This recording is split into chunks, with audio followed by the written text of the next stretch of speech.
Well, SPH Media Trust has filed a police report following a review on inflated circulation data of its media titles, including its flagship, the Straits Times.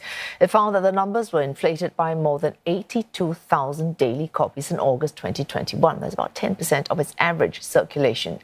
It also understated 110,000 Sing dollars in profits and recorded an extra $1.2 million in revenues and expenses. SPH Media said the discrepancies has no impact on its profit and loss, and its editorial staff were not involved. Tan Si-hui explains. Now, the saga began early this year following a review by SPH Media. The company found issues with circulation data and released a report on Wednesday with key findings. Names of some parties involved were redacted. The inflated figures included copies that were either printed when subscriptions had ended or not distributed and destroyed. It included 49,000 bulk copies via a fund to provide discounted copies for the needy. There were also 13,600 copies for organizations such as schools, airlines, and other agencies. 5,000 copies under an arrangement referred to as Y deal, and 15,000 digital subscriptions under a so-called X barter deal.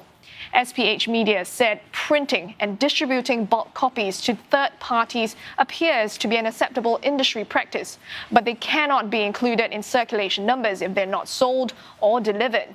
The report also stated that certain revenue had been booked as liabilities instead. It said that the X-barter deal with another company appeared to be a questionable arrangement, all for the purpose of inflating circulation numbers and revenue. It found that digital activation codes were not distributed to subscribers. The Audit and Risk Committee say these findings could potentially constitute offences. It has also set out a list of recommendations. This includes using globally accepted standards to report readership data. It also recommends an evaluation of risk culture, as well as an improvement to internal controls and processes.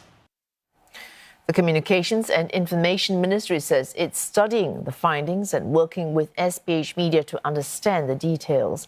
It says it will share its views in due course.